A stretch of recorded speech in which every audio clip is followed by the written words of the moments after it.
Morning. Where's my pairs?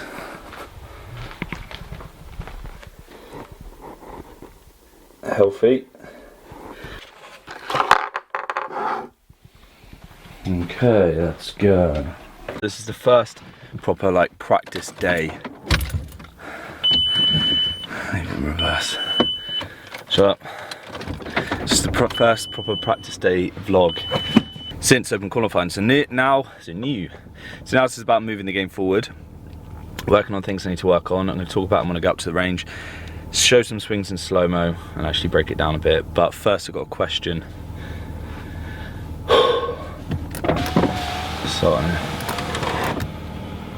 Right, first question is, what do you usually have for breakfast? Just hear me out on this, right? Second question is, if you've got an early tea time, so you've got like an 8, 9 o'clock, do you eat breakfast before, or what do you eat?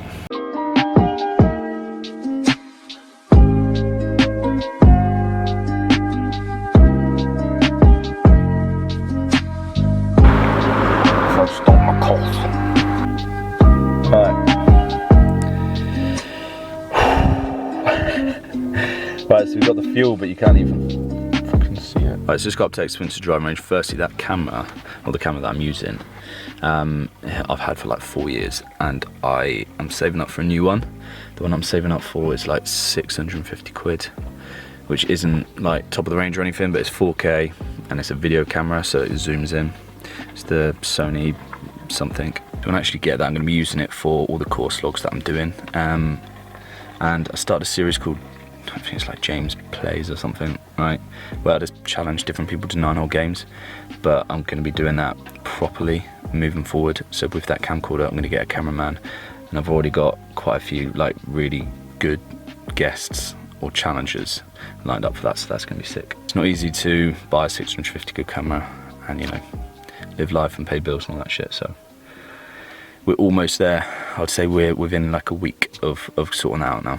So this is me practicing on the range at Exminster this morning, and this is pretty much the first session back practicing after taking a bit of a layoff.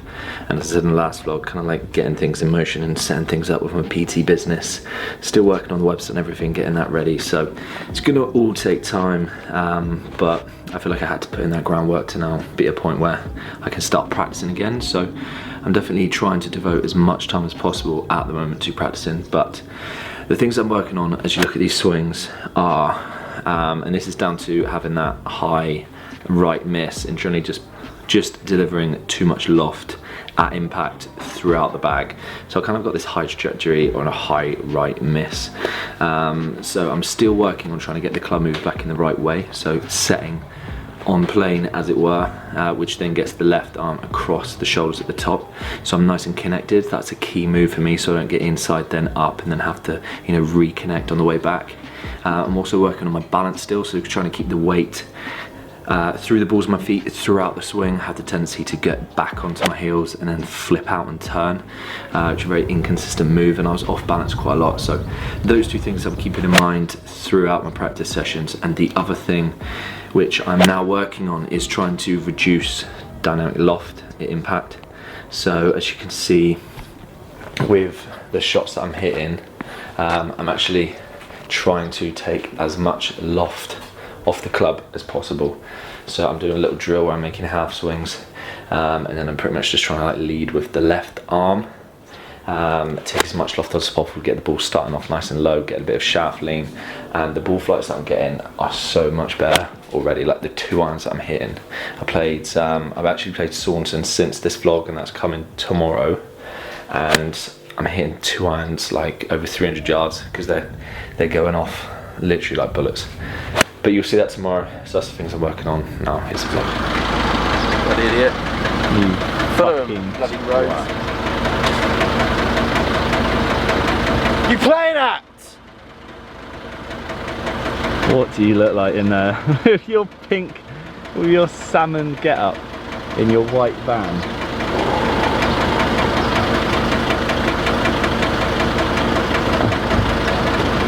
Take it easy, mate. How does he even exist? 181,000 miles. Alright, let's go down Unit 7 gym. Gonna go and do a push session now. And then I'm meeting Heedy, a friend for a PT session, and also a bit of a chat. I'll show you, I think I'll try and get a bit of that on film in a minute.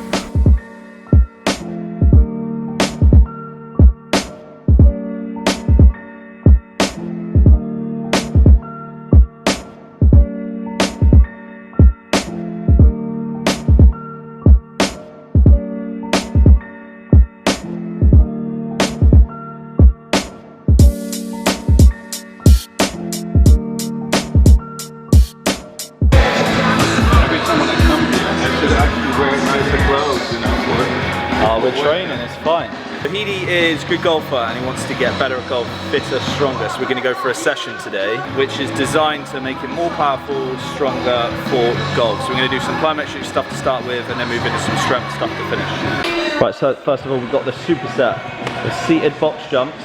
Good, try and get your hands in that power position, like the piston position, so it's driving straight up. Right, so we're stepping under, it's the right height, so we can just step under this with good posture, and he's trying to power this up as high as he can. So wrist neutral, good. Try and get that bar a bit closer to your chest, so roll it towards your chest, and then just drive it straight up, control it back, nice.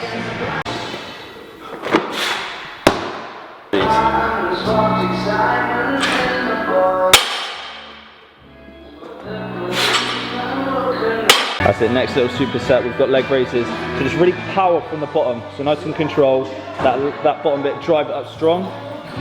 So 6 of these, you're straight into ball slams, so some full body power production. So picking up nice and high of your head and using everything. Yes, just trying to slam it with everything you've got into the floor.